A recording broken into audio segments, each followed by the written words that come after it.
All right. So, when I first looked at all this stuff about Indian house design, what really struck me was just the incredible, variety. Yeah. I mean, right away, you can see how much the different cultures and the geography have shaped the way homes are built over there. Oh, absolutely. I Yeah. mean, when you think about the huge differences in climate, Mm, across the entire subcontinent and the available materials, I mean, it's no wonder architectural styles are so diverse. yeah, that makes a lot of sense. So our goal in this deep dive, I think, should be to kind of explore the most interesting parts of both the traditional and modern designs based on the research you sent over. Oh, okay, sounds good. Cool. All right, well, let's kick things off by looking at some of those traditional designs where you can really see the connection to the environment, Yeah. like in Kashmir, for example, with their, famous wooden houses. Right. Yeah. So what's crucial there is, they have to deal with a lot of snow. So these houses are often built with sloping roofs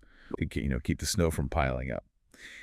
And then you have those central courtyards, Huh. the Waswan, Uh-huh. which, you can think of as like the heart of the home, Right. where a lot of community life would take place. Yeah, I can imagine family gatherings and things like that happening there. Exactly. Okay, then you've got Rajasthan with the Havelis, which are completely different, Yeah, they're very disgusted. featuring things like arokas. Right. The Havelis show this really cool blend of Mughal and Rajput influences. Mm. And the Shirokas, those ornate overhanging balconies, they weren't just for looking out. Right. They were also really clever for catching breezes and offering some privacy as well. Interesting. And then you have the Jalalis, which are those beautiful, intricate latticework screens, Yeah. which are really important in the desert climate Hmm. for providing shade and ventilation.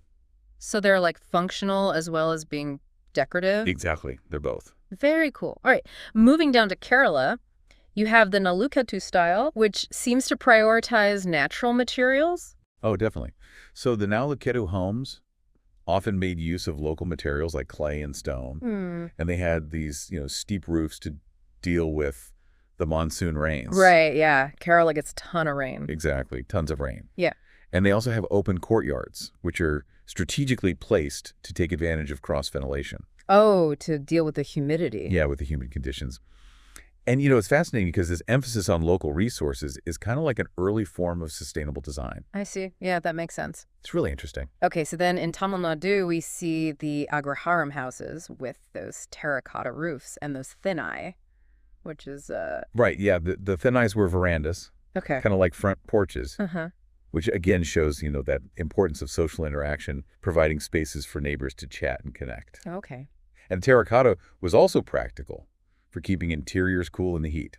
It's amazing how each region developed its own, architectural language based on its needs. Absolutely, yeah. It's really fascinating. Like in Assam, where you have the Chang houses that are built on stilts. Right. The stilts were essential because of the frequent flooding in that region. Yeah. And they're typically made of bamboo, which is lightweight and readily available. Smart. And then Punjab, you have the, more rustic style homes that are centered around courtyards with baked brick walls, Mm-hmm. which is, really durable and practical.